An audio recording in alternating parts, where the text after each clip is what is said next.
Kia ora from Hokitika on the South Island of New Zealand. We've been traveling by plane, by bus, by foot, and by boat to arrive at where the annual Wildfoods Festival. It's been going on for over 20 years. So let's find out what happens in the wild food capital of the world. Everybody shaking their groove up from the ground, the ground.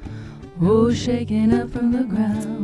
So here we are with Mike Keenan, the director or the event organizer for the Wildfoods Festival here in Hokitika. And I'm traveling through, and unfortunately we're missing the actual event, which happens the second week in March. But it's an absolute honor to be here with you, Mike, and I'd love to learn a little bit more about the history of the festival and how it all got started.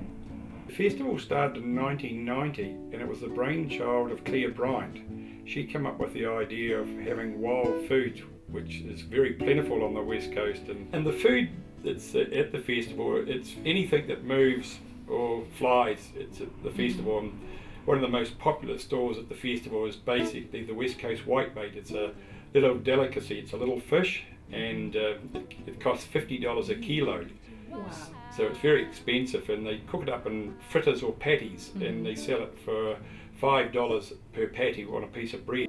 So do you feel that school children should be taught about wild foods, and that wild food should be incorporated into the curriculum for children?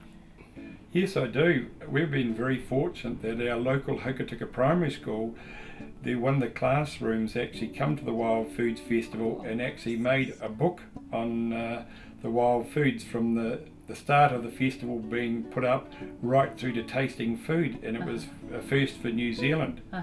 I dare say that the acknowledgement of the festival winning the New Zealand Tourism Award in both 2003 and 2005 really put us on the world market, I dare say, that a lot of people through the New Zealand Tourism Board and the whole world stepped up and said, gee, what's this event out, because we got great publicity. We are restricted for some of the food at the festival, but there's a lot of innovative stallholders that come out with some really unusual foods and completely left field. It's fantastic. They're the innovative people. It seems like you have quite a few festivals going on in Hokitika here. We're very fortunate that we've got some really innovative people here in the town, and because it's a very arty, crafty sort of community, we've got a fantastic event. It's called the Driftwood and Sand Competition, and it's anything that's found on the beach is turned into art.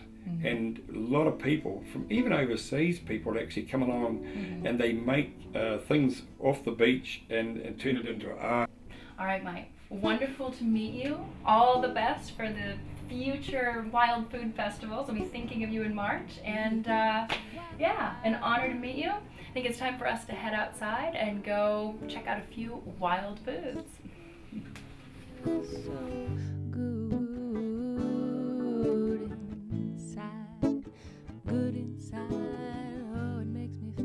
So here in Hokitika, we keep hearing about the famous whitebait.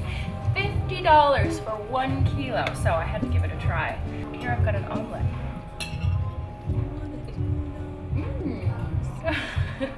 Pretty good.